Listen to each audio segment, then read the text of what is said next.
Ibig sabihin ba nun? Tayo na rin? Kasi parang gano'n na rin yan eh. Ewan. Ewan. Sinasabi mo lang dapat yun sa taong mahal mo. Kaya nga sinabi ko sa'yo.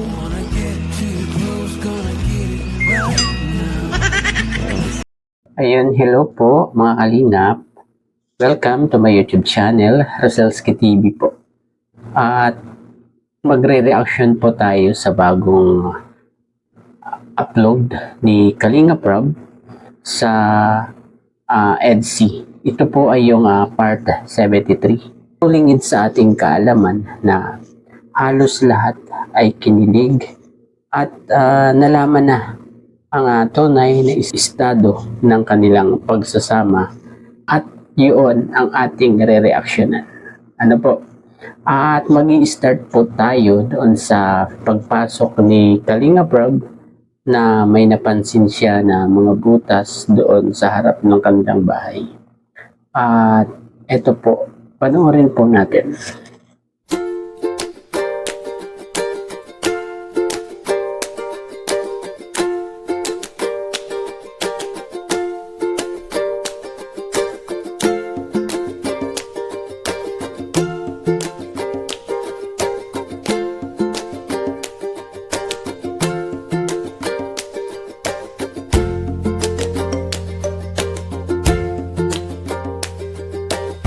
Salamat sa suporta, sa hindi pag-skip ng ads. Thank you so much sa pag-order ng mga ating merch.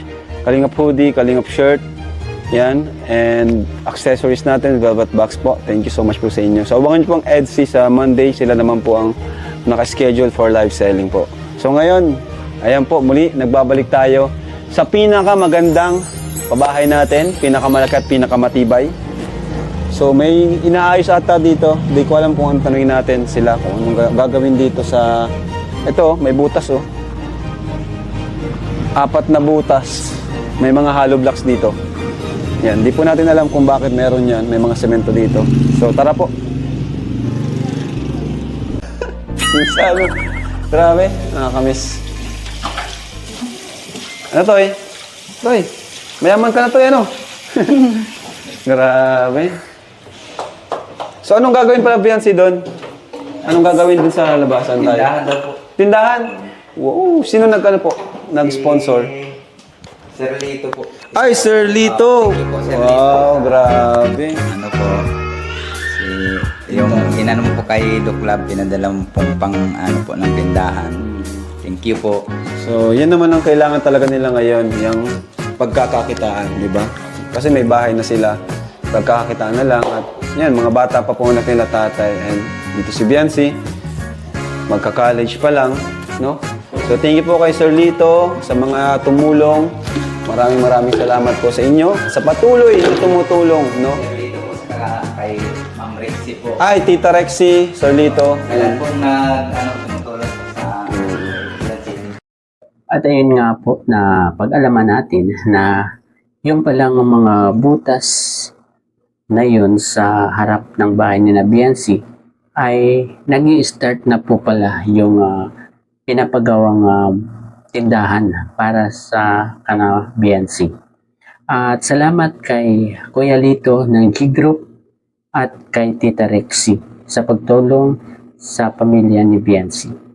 Po, ang susunod po nating re-reactionan ay yung nag-uusap na po si Kalingap Rob at si Biancy. At natanong ni Kalingap Rob kay Biancy na kung ano ang nagbago sa kanya noong buhat nung lumipat na sila sa bagong bahay. At ito po, panoorin po natin. Ano pa yung pagbabago nyo na napunta kayo dito, Biancy? Ano po, hindi na po kami kinakabahan, kuya, na ano, baka po yung Ay, sa sa dagat. Oo nga pala, no? Ano pa? Meron pa ba? Tsaka ano po, hindi na po nahihirapan si Edo. Ay, si Kuya Edo po. Hindi na po nahihirapan maghatid. Sino? Si Eggs? Opo, siya po. Hindi na siya nahihirapan Grabe, malapit na, no? Pag napadayat ka, di ka na rin nahihirapan. Hindi na po kuya. Nagpapawisan ka pati, narinig mo lang si Eds. So, pag hinatid ka ni Edu, hindi ka na masyadong nag-aalala sa kanya. Madalas ka ba niyang ihatid? Yun naman pala. Okay lang ba? Okay lang ba kayo ni Eds? Kumusta naman kayo? Okay lang po kuya, no? Habang po tumatagal, mas nakikilala ko po, mas nagugustuhan ko po yung ugali niya. Grabe. Nagkakamabutihan na. At ayun po, narinig naman natin ang sagot ni Biancy, di ba? Nawala na yung pangamba nila sa dagat at yung pagsundo-sundo sa kanya ni Kalingap Edu at inalala pa niya si Kalingap Edu sa paghahatid. Dati kasi malayo. Ngayon hindi na magaano nahihirapan si Kalingap Edu kasi malapit na nga. Nabanggit din ni Kalingap Rob yung nakaraang ribbon cutting. Anong naramdaman mo nung medyo na-issue ka dun sa di mo daw napasalamatan sa Eds? Di ba? Medyo nagkagulo nun. Anong gusto mong sabihin sa mga viewers? Ano po kuya, hindi ko man po talaga nakalimutan. Di mo si, nakalimutan. Talagang- Para talagang palak mo, may special ano ka sa Opo, kanya. yung kaming dalawa lang po. Pero kung na-disappoint gusto kasi mo- nila, i-announce mo talaga. Opo, kung na-disappoint mo po sila, sorry po sa mga na-disappoint po. Kay Edu, anong gusto mong sabihin sa kanya? Kasi Nag-usap na rin naman po kami kuya. Pero legit na nagtampo talaga siya. Opo. Ay! Kaya pala nung time na yun, parang biglang nawala si Eds, no? Kabisado ko na rin yung ano yan. Tahimik po kasi yung hindi Pag wala. hindi na po namamansin pag pag Legit nagtatampo. guys, nagtampo. Pero nung nag-vlog tayo, okay lang daw eh. Kaya nga po. Ano mo naman to eh. Ikaw ang highlight dito. Pero deep inside, nagtatampo ano. So paano mo siya sinuyo? Paano kayo nag-usap? Nag-sorry ka sa kanya? Opo. Secret na po yun. Secret na? Siguro may ginawa pang no? Baka may magic kiss. Ay, pambira. Grabe Grabe ang sagot ni BNC, di ba? Hindi pala talaga niya nakalimutan. Talagang gusto niya pribado ang pagpapasalamat kay Kalingap Edu. At yun ay hindi lang naintindihan ng iba. Kasi gusto nila laging public ang pagpapasalamat ni BNC. At sana naman maunawaan nyo na si BNC doon sa oras na yon. At tinanong pa rin ni Kalingap Rob, di ba? Kung nagpaliwanag na siya kay Kalingap Edu. Pero sabi ni BNC, nag-usap na nga raw sila in private. At yung iba, sikreto na. Grabe.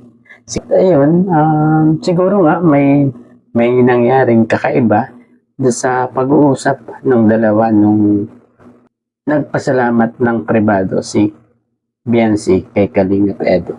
Di ba? At idiretso na po natin ang ating panonood. Ito pa po ang isang clip. Hindi pa naman doon nagwawakas yung journey mo as Kalingap. Part ka na ng team Kalingap eh. Di ba? Ito na rin yung parang karir mo. Part na to ng karir mo. Maliban sa pinoporso mo pang kung ano man yung kukunin mo pag college, di ba? Anong kukunin mo pag college? Wala pa. So maliban doon, meron ka ng karir, di ba? Kaya nga po, salamat Ito na po, yung kuya. trabaho mo rin, part na to ng trabaho mo. Kasi bihira yan nabibigyan ng ganyang opportunity. Sa ngayon, kayong tatlo nila, Carla, Joy, ikaw, kayong talaga yung pinalad na Kalingap Angels na magkaroon ng ganitong opportunity, no? Kaya yun, lahat ng bagay ay pagpasalamat natin kay Lord, no? And yun, tama naman sinabi mo na wag lang magbago. At ayun mga Kalingap, ganon kabait si Kalingap Rob sa mga beneficiary niya. Hindi nawawala yung mga tagubilin niya or advice para sa kanila. Lalong-lalo na kay Joy, kay Carla at kay BNC. Kasi sila yung naging success sa kanilang pagiging beneficiary para sa iba. Di ba po? Ito na po tayo. Sisimulan na po natin yung dito na tayo sa pagpapakilig ng dalawa. Di ba? Dito naman po tayo sa pagpapakilig para naman masiyahan kayo. Ito po, panoorin po natin ang script na ito. Oo, magluluto-luto. Pag nag-scout ka, sama ako. Sige Sundan ba? tayo dun. Buti kung payagan ka.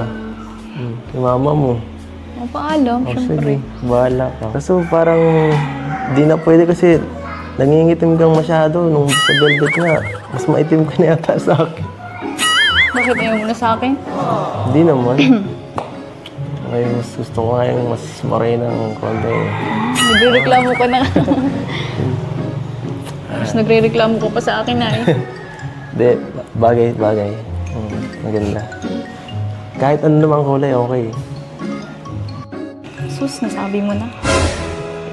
Parang, nagtatampo na naman siya. Sorry na.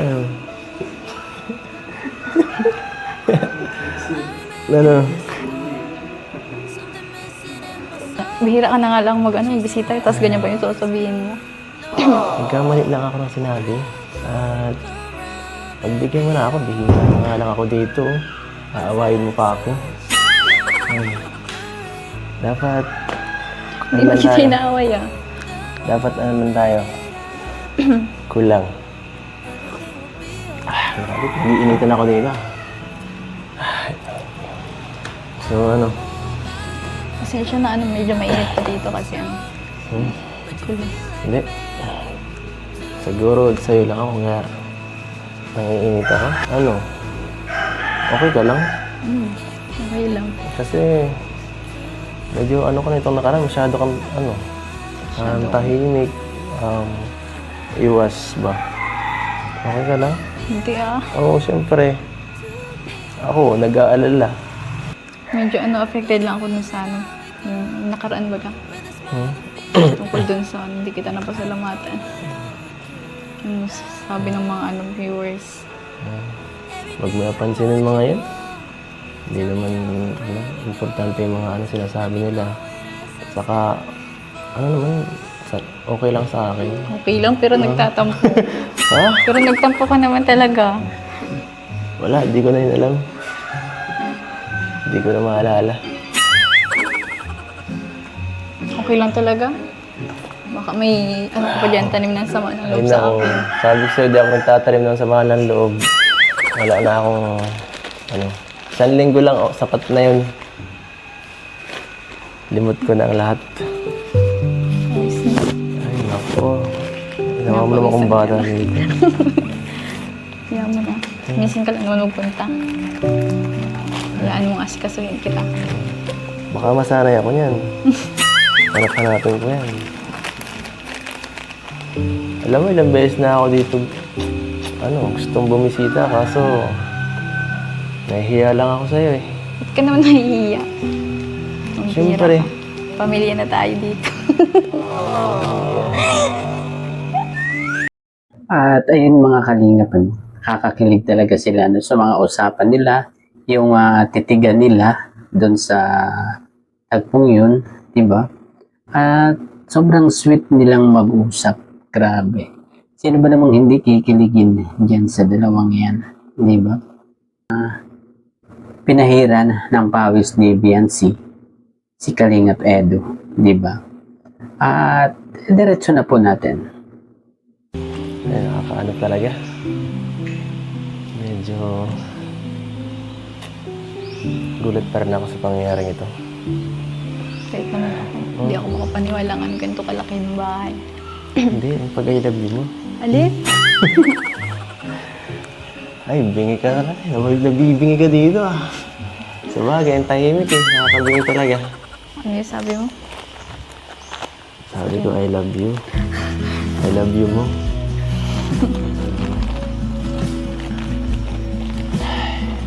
Siya nga pala. Yun na nga po mga kalingap, no? At naalaala ni Kalingap Edo, hindi siya makapaniwala at parang hindi pa nagsisik-in sa kanyang isip yung binanggit ni Biancy sa kanya na I love you. Di ba? At diretso na po natin. Kumusta sila, tita? Kumusta yung ano, nung nalaman nilang ano, sinabi mong I love you, no? Grabe yun. Sigurado, nalaman nila yun. Updated yun. Baka nagalitan ka lang dito. Hindi man. Baka yung dahilan, kaya masyado ka nang umiiwas, ha? Hindi, Oo. bira. Ang totoo, kinikilig din nga sila eh. Nakikilig. Ibig sabihin, boto sila sa akin dito. Pati sila nasabi sa akin, I love you. Ganun, ganun din sila. Nung ano. Huwag ka masyado maingay. Andun yun sa kabila lang dyan, sa kwarto. Ibig sabihin ba nun? Tayo na rin.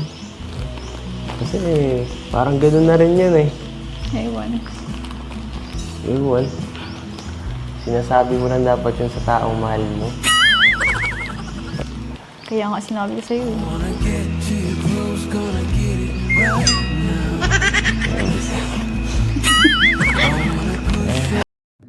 At ayun nga, at naitanong ni Kalingap Edu ang masasabi nung nanay niya, nanay ni Biancy, doon sa nasabi na ni Biancy na I love you kay Kalingap Edu. At okay lang daw naman yun kay sa mga magulang kasi pati nga daw yung mga magulang niya ay nagsasabi sa kanya ng I love you. Ay nako, grabe na to. Forever na talaga ang EDSA, ano, mga Kalingap. At nasabi ni Kalingap Edo na dapat daw sinasabi yun sa taong mahal. Kaya ang sagot naman ni BNC, kaya nga sinabi ko sa iyo. Isa lang ibig sabihin nun, talaga nga mahal ni BNC si Kalingap Edo. Di ba? Ayun, hanggang doon na lang po muna ang ating konting pagre-reaction sa Part 73 ng EDSA. At hanggang sa muli po, bye-bye. God bless po sa lahat.